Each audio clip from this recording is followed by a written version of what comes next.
Hello, it's a nice South Bank show. We'll be looking at a rock and roll. Sorry, can we try that again? Hello, it's a nice South Bank show. We'll be looking at a rock and roll. The Fifth Beatle. Over the years, there's been many celebrities and friends of the Fab Four who've come forward staking their claim that they are indeed the original Fifth Beatle. But which one can honestly say in all sincerity that they have a divine right to be called the Fifth Beatle? On tonight's South Bank show, we aim to put the record straight on just who and always will be the one and only and original Fifth Beatle. We start with Raymond Jones. He bought the first record released by the Beatles from NEMS in 1961. We caught up with Raymond in the place where he now works, in a jaundice clinic in Bootle, Liverpool. Hello. Oh, I'm definitely the Fifth Beatle, yeah? 'Cause like, in 1961, I was working at a sewage farm and I got the sack for breaking wind, so I had loads of time on my hands and I found myself down at Brian Epstein's shop and I bought My Bonnie by the Beatles and Tony Sheridan, 'cause I'd always seen him, like, you know, down the cabinet and that, like, I always had time for him, you know what I mean? 'Cause that's always been me, I've always had time for people, do you know what I mean? Like, Raymond? Not now, love. Well, I used to drive them around everywhere, you know, in the early 60s. Was that in your Nissan urinator, was it, Neil? No, that was just for pissing about in. In 1961, I found myself in a dark cellar, surrounded by 4 boys. So just a normal day for you then, Brian? I cocked an eye at them, they cocked an eye at me, and together we stood there, cock-eyed. And what did the Beatles call you in those days, Brian? Can you remember?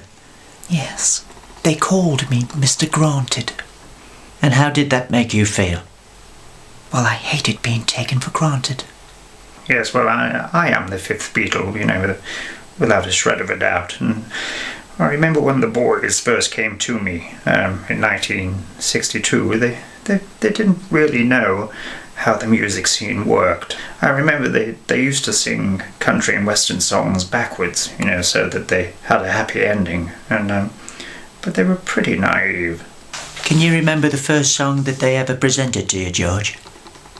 Yes, I do. It was called Don't Close the Door on Me, Richard. Or was it Don't Slam the Door on Me, Dick? I can't remember. Yes, well, I was the Fifth Beatle.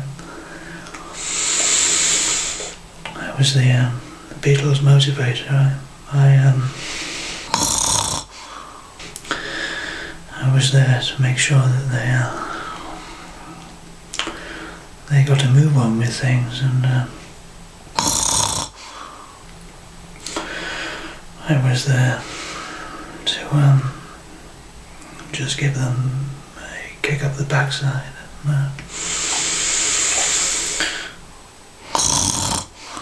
I was their fire and their inspiration. And I was their rocket booster, if you like.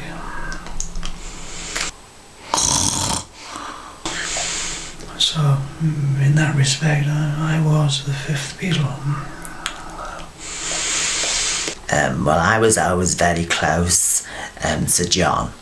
And I remember when John got his very first group together called Herpes and the Blisters. And they'd done a few spots in Liverpool.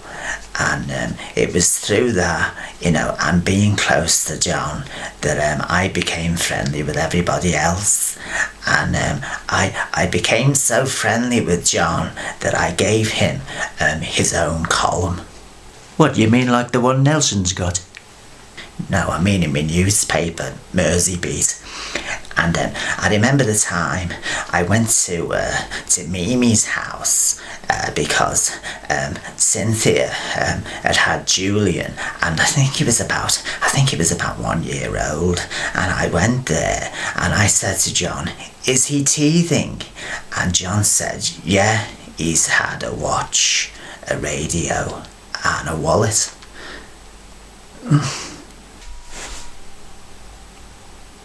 Pete Best, I think a lot of Beatles fans would choose you if they were to choose anybody at all to be the fifth Beatle. How do you feel about the latest claim that you were sacked from the Beatles because you sounded as if you had a budgie in your mouth? Okay, it's always, some people are going to say that, like,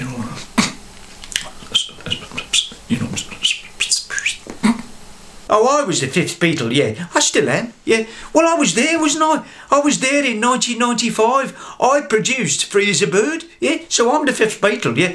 In fact, John Lennon actually spoke to me once. And what did he say? He said, get out the way. No, but I did become very friendly with them all, and I'll never forget the time Ringo was about to become a granddad, and he was trying to think of a name, for the child, and because at that time, it was like all these pop stars were picking names that rhymed with theirs, for the kids. They were calling him like Zoe Bowie, and Roland Bolan. So I came up with a name, right, for Ringo's child. I came up with Narky Starky. Well, it's a good job Paul Anka never asked you to name his. Yeah. Oh, I was definitely the fifth Beatle, yeah. I used to take all the photographs with me brownie.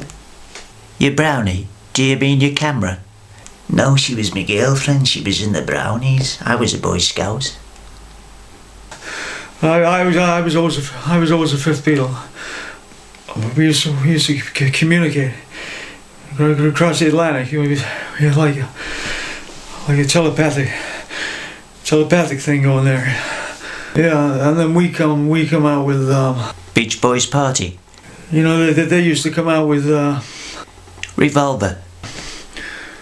And then we came up with Pet Sounds. Yeah, and then they came out with Sergeant Pepper. And then we'd say Tomato. And then they'd say Tomato. And then they'd say Potato. And then we'd say Potato. Potato, potato, tomato, tomato. Let's call the whole thing off. I first met the Beatles in 1959, which, in case anybody doesn't know, is just before 8 o'clock. And the first gig they ever did for me was at my grandmother's 100th birthday party, and she also died on her 100th birthday, my grandma, which was a bit of a shame, because we were only halfway through giving her the bumps. And but I'll never forget the first time I met Ringo Starr. He was working on the ferry that used to go between Liverpool and Llandudno as a barman, and I went up to the bar and I said to him, can you make me a zombie? And he said, it looks like God's beaten me to it, which I thought was a bit hard-faced, to be honest with you, but nevertheless. And then, of course, I took the boys to Hamburg in 1960, which was a mistake in itself, because what actually happened was we just done a gig in Liverpool, and I turned round to them and I said, right, who fancies Hamburg? And before I could finish the sentence, hamburger and chips, they were all sitting waiting in the van. So I am the fifth Beatle, and yes, there's no question about it. Yes. Sorry I'm late. George Best, you are known as the greatest footballer who's ever lived. Yeah, You were called the fifth Beatle. that's right. El Beatle. Yeah, Beetlejuice. well, Jeremy Beatle. I don't know about that. In 1969, you decided to give up women and drink. That's right. What was that like? Well, to be honest, it was the worst 20 minutes of my life. So who do you think's the fifth Beatle? My money's on George Best. Until next time, good night. Sorry, do I get my commission now?